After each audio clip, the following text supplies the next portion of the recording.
महाराष्ट्रात 36 जिल्हे आहे आणि या 36 जिल्ह्यामध्ये वीज वितरण कंपनीचे सबस्टेशन 3500च्या जवळपास आहे आणि या सबस्टेशनमध्ये सध्या आपण पाहू शकतो की सगळं हायटेक म्हणजेच ऑनलाईन करण्याच्या पद्धतीनं कामकाज सुरू झालेले आहे। याआधी आपण जर बघितलं तर वीज वितरण कार्यालय सबस्टेशनच्या कंट्रोल रूममध्ये ऑपरेटरच्या माध्यमातून कामकाज चालायचं आणि या ऑपरेटरच्या माध्यमातून सगळं खंडित झालेला वीज पुरवठा सुरळीत करण्याचं कामकाज, सगळं डाटा एंट्री हे वरिष्ठांना पोहोचवण्याचं कामकाज सुरू व्हायचं। मात्र याला कुठेतरी वरिष्ठांपर्यंत रिपोर्ट पोहोचवण्यात उशीर लागत असल्याने ग्राहकांची गैरसोय टाळण्याच्या दृष्टिकोनातून सगळं ऑनलाईन करण्याचा हा प्रकार सुरू आहेत का, नेमकं हे कशासाठी ऑनलाईन केलं जाते मी आपण अधिक जाणून घेणार आहोत। माझ्यासोबत कंपनीचे काही कर्मचारी आहेत, आपण त्यांच्याकडून जाणून घेणार आहोत।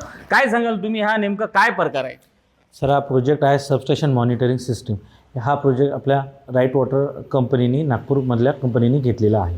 या प्रोजेक्टच्या अंतर्गत असं होणार आहे की current, voltage, power factor, phase voltage इत्यादी बाबी आपल्या कम्प्युटरवर शो होणार आहे आणि हा जो पूर्ण डाटा आहे हा ऑनलाईन राहील। हा पूर्ण डाटा हेड ऑफिसला दाखवण्यात येईल आणि त्यांच्याजवळ स्टोअर पण राहील। या प्रोजेक्टचा फायदा असा होणार आहे की पूर्ण जे सबस्टेशन आहे हे रिमोटली कंट्रोल करण्यात येईल आणि वीज चोरीवर पण काही प्रमाणात अंकुश लागण्यात येईल। हे वीज चोरी ज्या पद्धतीनं मोठ्या प्रमाणात होते, हे ज्या पद्धतीनं ऑनलाईन कामकाज चाललेलं आहे, यामध्ये वीज चोरी कुठं होतं हे यातून दिसणार आहेत, कळणार आहेत का? हो, थोडेफार प्रमाणात नक्कीच। अनेक ठिकाणी शहरीसह ग्रामीण भागामध्ये मोठ्या प्रमाणात वीज चोरी होते, ते सुद्धा आता त्यावर सुद्धा अंकुश घालण्याचं काम या माध्यमातून केल्या जाणार आहे। तसंच अनेक शहरासह ग्रामीण भागामध्ये मोठ्या प्रमाणात वीज चोरी होत असल्याने देखील वीज वितरण कंपनीचे एक मोठ्या प्रमाणात नुकसान होतं। हे कुठेतरी सगळं भरून काढण्याच्या दृष्टिकोनातून शासनाचं खाजगी कंपनीच्या माध्यमातून कामकाज ऑनलाईन करून असा त्यांचं प्रयत्न असणार आहेत का, हे पाहावं लागणार आहे। संजय राठोड, साम टीव्ही न्यूज, यवतमाळ।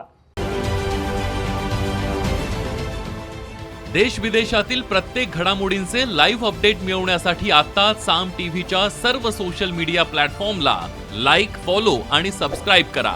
तसंच सर्व नोटिफिकेशनसाठी बेल आयकॉन प्रेस करायला विसरू नका।